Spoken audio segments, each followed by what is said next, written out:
Tonight, yes, it is time to talk about some college antics back in the 80s with the ultimate question mark parody film Dude Bro Party Massacre 3. This one was picked by B. Kell. It's a huge step up from The Plague. No. This was picked by Scott, I thought. No, I think he twisted. Yeah, I think he twisted your arm. I sure didn't twist your arm. So this is the story of Dude Bro Party Massacre 3. So Katie and I were talking about it constantly because she just watched it, and then I watched it, and then I got you to watch it, and you were like, "We should do this for the podcast." I'm like, "Yes, we should." That's how it happened. That's probably true, because my life is just like, I'm that guy in a group picture that's always lost, and like everyone's just like, "No, Brian, just go to the right," and I'm like, "Oh, sure." So this movie, like, I don't know, there was like a point where I just stopped taking notes and just kind of laid down and enjoyed the movie for what it is. It barely constitutes being a movie. This is just a bunch of skits.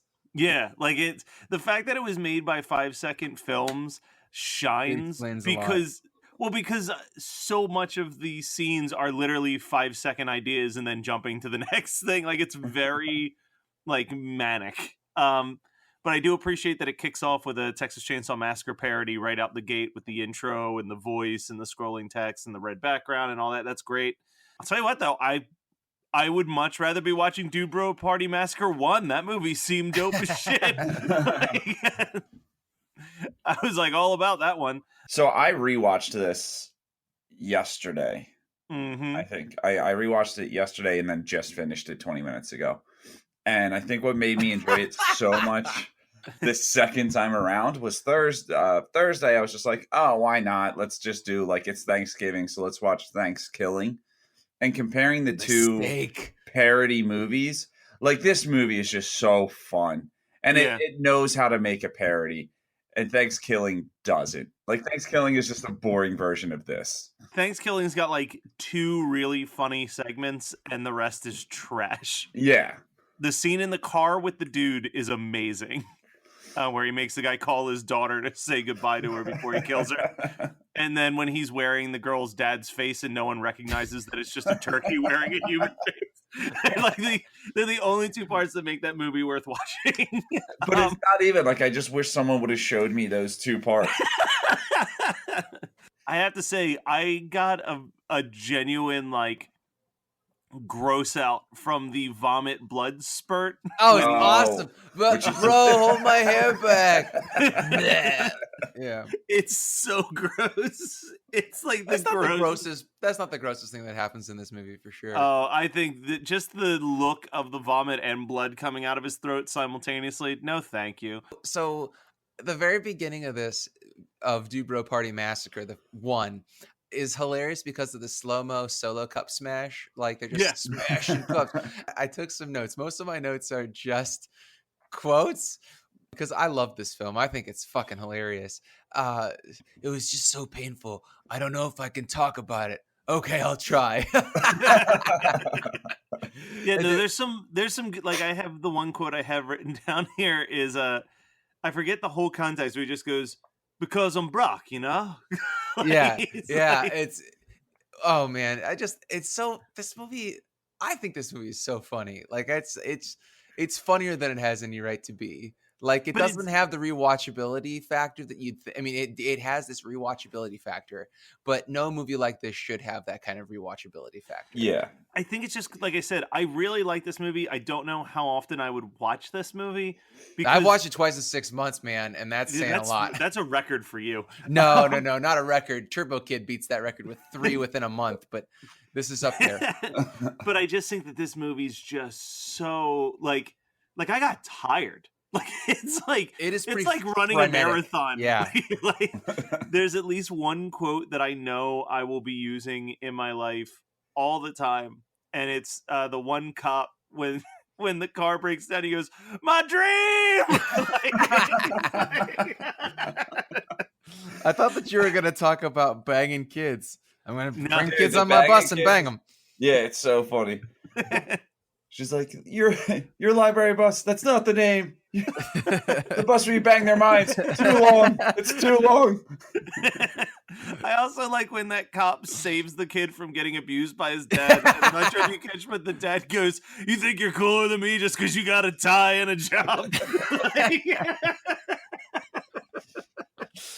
This movie is so great. Oh, Yeah, so I mean, good. it's really funny. It's really, really funny, but it is like, it's like watching every episode of The State, but in fast forward. Like, it's just so much stuff, so random, so crazy, so fast. Which is perfect. Like it's all clusterfuck and it's entertaining from start to finish. There's not like one time where you're like, all right, I'm bored at this point. There's just always something it's going not on. even like a super short movie. It's like an hour and 25 minutes or something. Yeah, It's like a full movie. It's an hour 45. Really? Well, Holy hell! I just finished it today. I don't know how it's an hour 45 because the credits start at like an hour 27. Oh, it might just be one of the. Maybe they Charles Bandit those credits. Yeah. Was there a commercial for Pizza Goblin, by the way? Because I saw that and for a split second thought that Mandy was on my TV. Yeah, no, Pizza Goblins came first, but I definitely prefer Cheddar Goblin. I mean, there's no plot to talk about with this movie, but we'll give it a shot. So we get spear gun to the crotch at the beginning when they're talking about. I want to talk about Dubro Party Massacre 1 first. So we get the spear gun to the crotch, which is a total hilarious riff on Friday the 13th, right? Yes. The Kevin Bacon joke, and then we get like Larry King randomly as Coach Hansy. Yeah. Yes. I how did they get him? This is a rhetorical question. Look, they got Andrew WK up in this bitch. They got the star of The Room in this movie. Wait, what? Yeah, I don't know how they got Larry King for this, and they also got him for Mr. 3000, which is I don't know how you could get Larry King for Mr. 3000 and also get Jay Leno, and then on top of that get Jay Leno for First Daughter in the same year, and get Michael Keaton, who was in. Oh, boom! Nice. Boom. I was wondering if you were going to be able to do that today. Yeah, Scott. The character of Derek is Derek. The dude Which one's Derek? He's the one that hates tools and gets his head. That's the other character in The Room, like Mark. Holy shit! Because they even have him quote a scene from The Room in the movie when he's looking around the when they're inside the RV that they stole, and he's looking around. He's like, "Flowers, nice," which is like straight out of The Room. Well, you got to keep in mind that I have never and will never watch The Room in full. I've watched enough pieces. I watched it once, and it's boring, and I don't think that it deserves all the praise that it gets. But yeah, that was Greg's. I think it's Sesterio or something like that. But he's from this, and he plays Toulon in one of the Puppet Master films. What? Yeah. That guy's not that old. I know. It was like one of the like Toulon during the Nazi days movies that they did, like part 7 or 8 or 9 or 15 that is or something. So weird. So weird, man. But so anyway, junior year we raged even harder. Did we talk about the juicer kill? Is that in part 1 or part 2? I think that's part 2. So that's junior year. That fart on my face saved my life.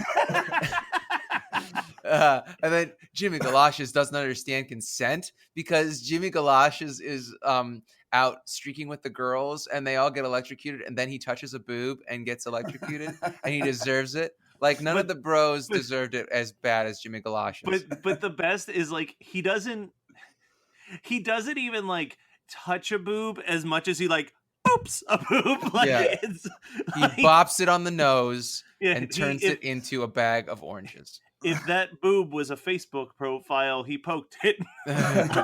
So yeah, this movie's just bonkers. Wait. So I think that I do know my besides the "You Ruined My Life" part, which is off the shirt. Yeah, and like it's so long.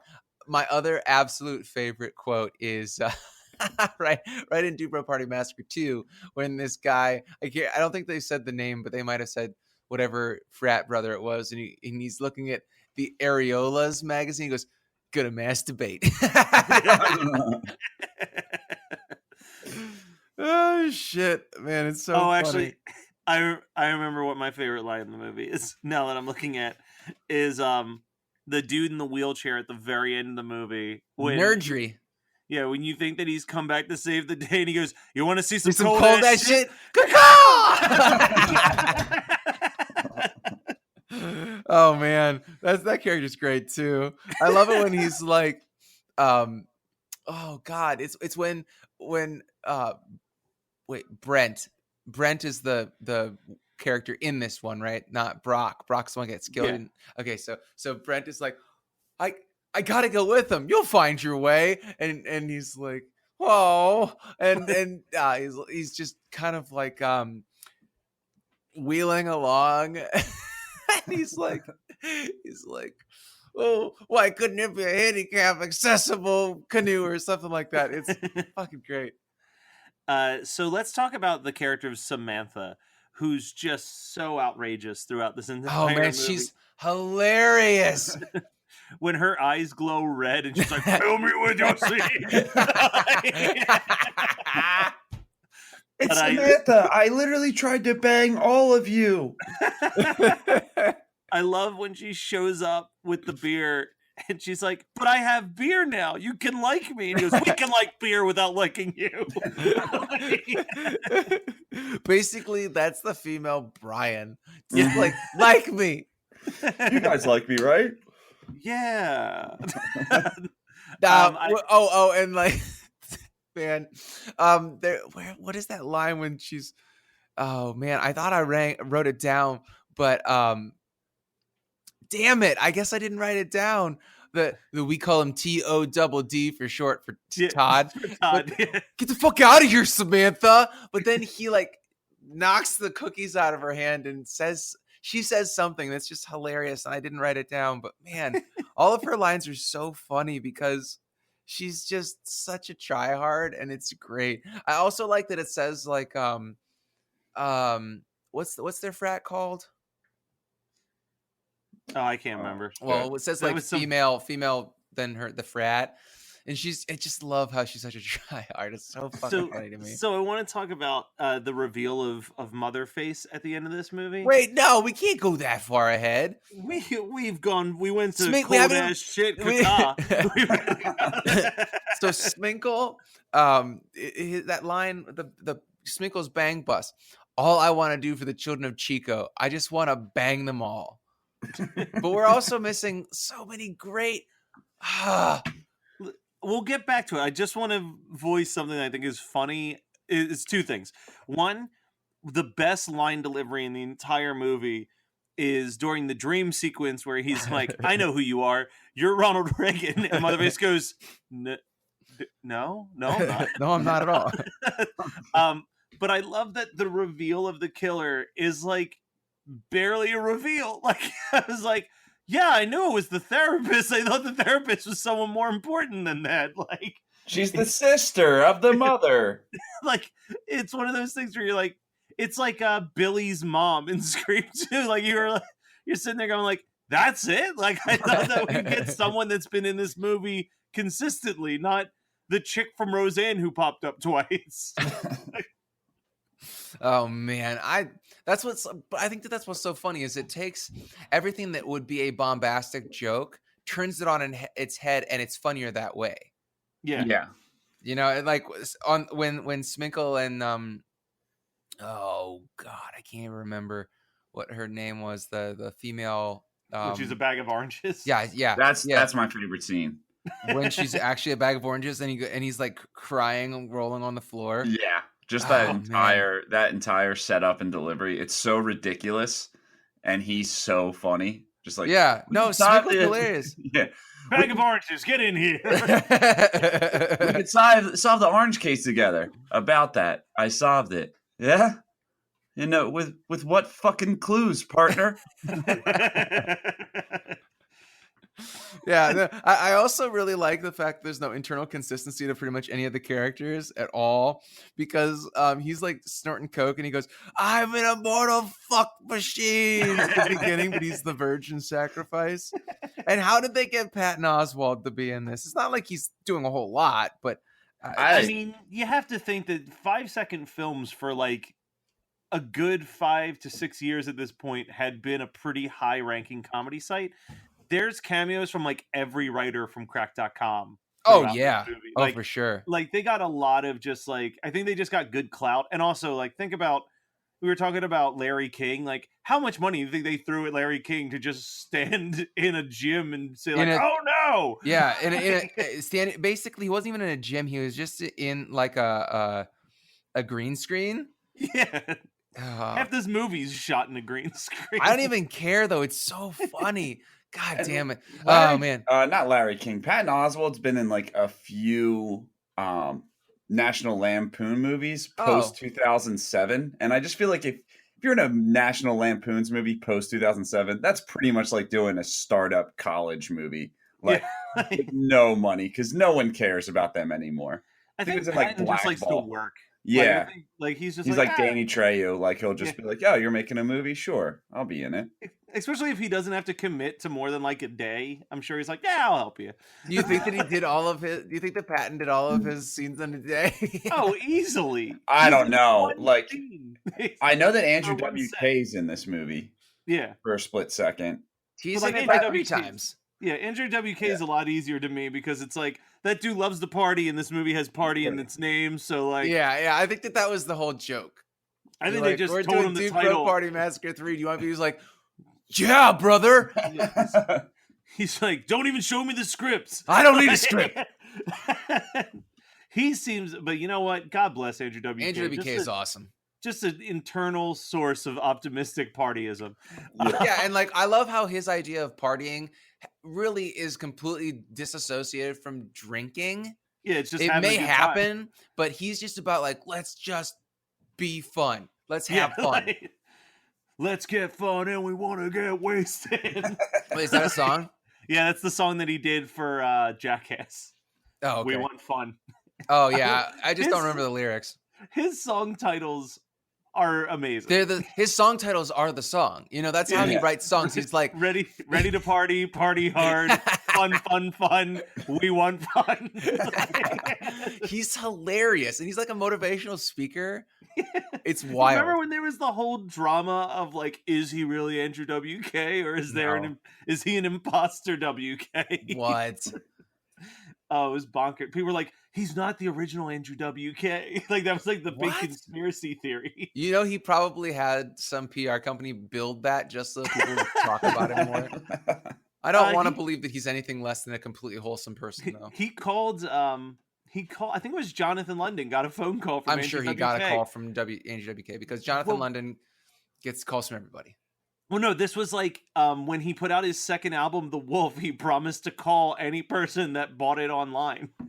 What? I love Andrew WK. That's so endearing. He's so charming. It's just like giving people phone calls, being like, hey, man, thanks for buying my record. I would do that. Do you think that people would buy my record if I did that? If all the songs were about partying? I think you could do it. Brian, when I think of party, I think of Scott Rogers. No, yeah, you might think of party, but I think the first word in it is pity. Yeah. But all of your songs are like, don't feel like dealing with people today. You're not selling this to me. All right. Coming up with excuses to not go to the parties. Brian, do you want to help write this album? Absolutely. Yeah. Standing in the corner drinking my hempire.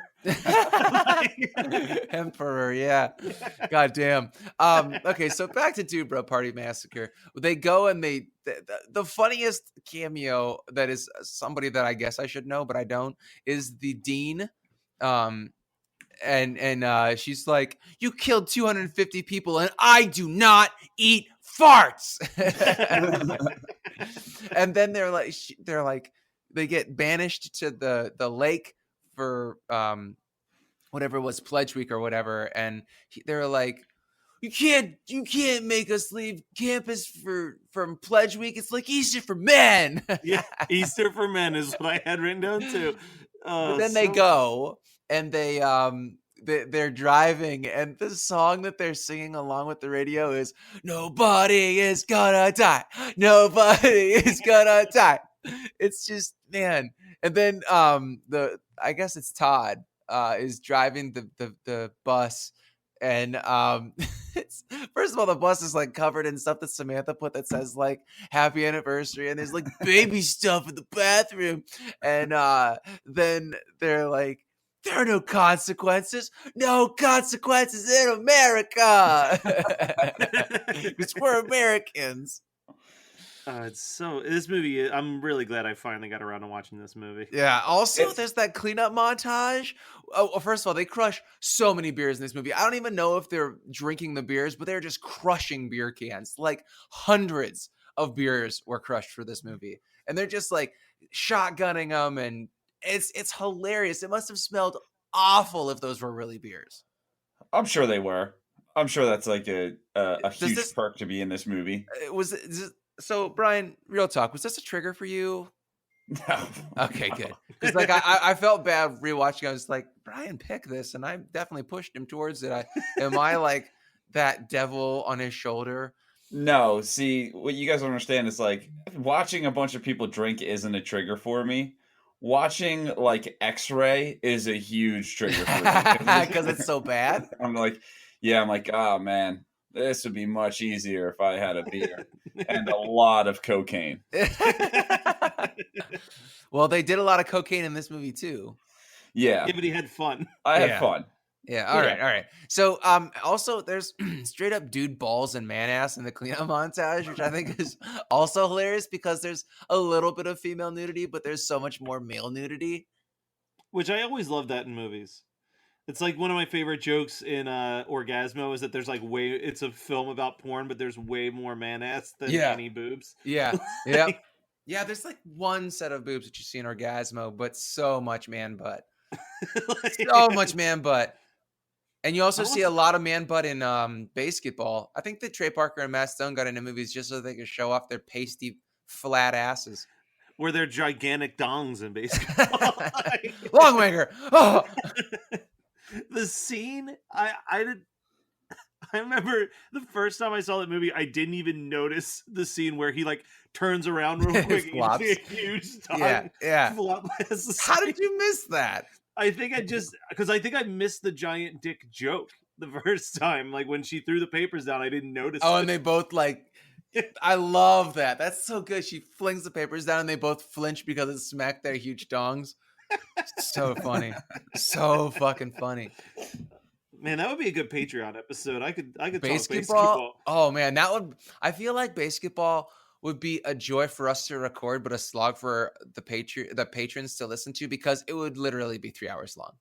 We would put more time into talking about it. It would be us quoting it, and then we would do basically another version of soundtracking. Even though we already did it, we would still talk about the music, and then we would tell stories about liking ska music, and we talk about Nerf Herder, and like it would just be. You're right. We already did the basketball episode. we can do it again if people want to pay for it. I mean, that's fine. I should announce that I've decided that on Patreon I'm going to bring back the me talking about Power Rangers episodes as a Patreon exclusive. Yes. But I'm going to call it Maddie Morphin Power Rangers as the name of the podcast. Wow. Can it just be you? Can it just be you alone so that you don't have to have us like laughing and groaning and listening to you talk about? It's up to you guys. I'm fine either way. No, we won't leave you hanging. All right, what more do we want to say about? Oh man, I beefed on day 5. Spike, he beefed like every hour. But yeah, I don't do not beef box. So here's real talk, real question. Beefing is sucking dick, right? No, I thought it was farting. God, it could be anything. That's also what's so funny because oh damn it, where'd it go? I think that's when he says here, that's where I beefed. Yeah, I think that's the only joke I don't care for in the movie. Is beefing, the beef box? It's like, yeah, because I think beefing is farting, and it's just like, oh, I'm a vegan, so I don't beef, or I'm a vegetarian, so I don't beef, and it's just like, nah.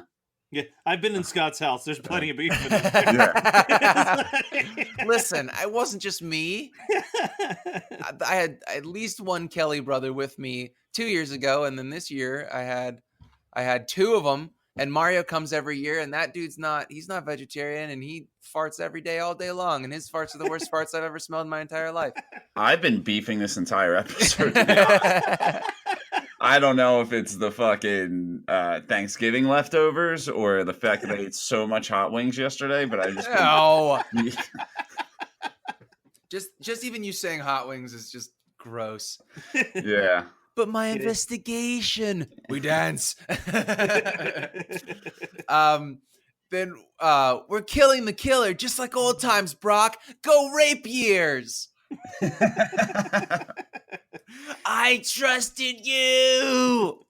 He's finally overcoming his fear of heights. We never established that. Who cares? This whole thing's a mess. Yeah. This is really funny. I have one more quote, right. and then I don't even know how far are we? We're like 26 minutes in. That's good. Good. We talked 26 minutes on a movie with no plot. I'll always be with you, Brent, inside your butt, giving you powers. I have nothing else for this movie. Hey, Toxic here. And Meridon, too. We're the hosts of the Overleague podcast. Are you a fan of Overwatch League, or just a fan of Overwatch in general? Well, if you are, we break down matches and all other Overwatch happenings, and we won't judge your main. Tune in every other Tuesday to the Overleague on Geekscape and wherever you get your podcasts. What would be your guys' double feature? Brian, you picked this, so you get to go first. Oh, I don't know, man. I don't have one yet. All right, then I'll go. Yeah. Since the movie's presented as like a VHS tape recording, I'm gonna go ahead and just say WNUF Halloween special. Nice. That's what I was thinking. What order though? I think you need a. Personally, I start with. Do you ramp up or do you cool down? That's a good question. I think that you start with Dubro Party Massacre because the end of WNUF is pretty dark, but it's fun up until like the midway point. Yeah, I think that's fair. Yeah, I think that it'll be the cool down, help you like kind of relax before bed after the nonstop energy of Dude Pro Party Massacre 3. Well, I would pick Slumber Party Massacre 2. Okay. Just because it's one of my all-time favorite horror movies. All right. And it has an identical title. That is true. All right, Brian. Or what if I would do, and I would start with Slumber Party Massacre 2 if I was doing that. But if you did Slumber Party Massacre 3, then Dude Bro Party Massacre 3, except Slumber Party Massacre 3 is pretty boring. Yeah. Yeah, I would stick with 2. Just act like this is a sequel to Slumber Party Massacre 2. Yeah. So I'd probably do The Final Girls. Okay. Oh, nice choice. Yeah. That's a really good choice. Because I was thinking when I was watching it did remind me of WNUF, but like that is a very acquired taste. Yeah. Not an acquired taste, but it's like it's not goofy. It's more like trying to be as real as possible to convince you that it's real. But I think Final Girls is just a fucking like goofy ass fucking movie like this, just obviously with a better budget and a way more emotional ending. Oh yeah. Yeah. That ending hits me when I watch Final Girls. I'm like, oh, Betty Davis eyes. Except that the singer in that song always kills me because she's got the worst fucking voice.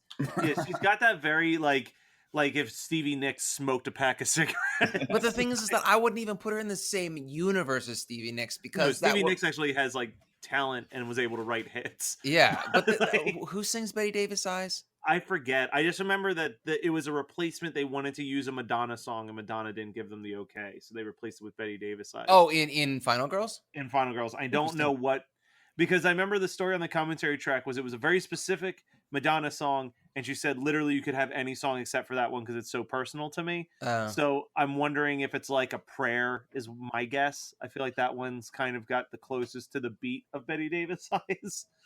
But yeah. I don't know. I think the Betty Davis eyes is a really good choice. I hate the. I just want to hear someone sing it, not like they're throwing gravel down a well. You know, Scott, you're asking a lot here. I mean, I have a voice and I know how to produce music. And it was performed by Kim Carnes. She's known for her raspy vocal style and drew many comparisons to Rod Stewart. Ew. No one wants to be compared to Rod Stewart. Oh, That is like the biggest kick in the ass. I think I got something to say to you. What were you murdering a cat? That was Axl Rose singing Maggie.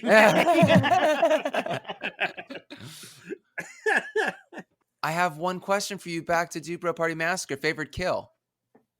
Ooh, I like the unborn child, to be honest, because it's so gross. I'm gonna go with the juicer. That was the only one that I wrote down specifically in my notes. My Your notes. nudes? My nudes. My favorite is definitely well, okay, so my favorite kill is the control, like the it's like the Nintendo, like the Game Boy or whatever that's controlling him to, or whatever, the RC remote that's making him punch himself. Mm-hmm. Yeah. And then he pulls his own tongue out. But I also really love when all the bodies come up from the town under the water and they're just like screaming. That was actually really good special effects too. They were disgusting looking. Yeah. I just, man, Dude Bro Party Massacre has so much going on that they must have had a bigger budget than we're giving them credit for. Yeah, because like I think it's all part of the bit. Because like there are some deaths where you're like, wow, that costs some money to do. And then like when the wheelchair guy comes back, how shittily all the animals look. It's just all hand puppets. Yeah. I don't have a budget on the old wiki. Weird. I kept that hush hush. Yeah. Zip it. Here it says they launched a $200,000 crowdfunding campaign to finance the film. That's not very much money. No, not at all. That's not even $250,000. No. Jesus. They did well with it. They used the money wisely for sure. Give them credit for that. Have you guys ever when was the last time you guys watched 5-second films? I watched a couple right after this. Right after I finished Dude Bro Party Massacre 3. All right, well, that was Dude Bro Party Massacre 3 from 2015, as picked by Brian. Now, we are very close to the end of the year, which means, motherfuckers, it's Christmas next week. So we're going to be talking about a Christmas movie. We've already done a bunch of the Silent Night, Deadly Night movies. We've done the Black Christmas remake. So what could it possibly be? Well, you're just going to have to check it out next week and find out, I suppose. Ooh. Yeah, Lee, I'm not even dropping any hints. Mm. You can't get it out of me. It's not Christmas Evil, though. That was thanks to me. I said no on that one. Yeah, it's too good of a movie. All right, bye. Well, see you later.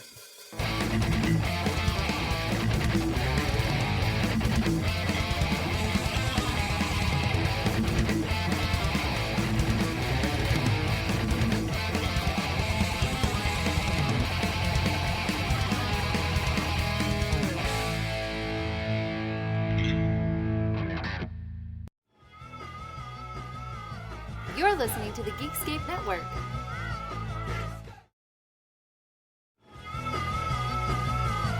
You're listening to the Geekscape Network.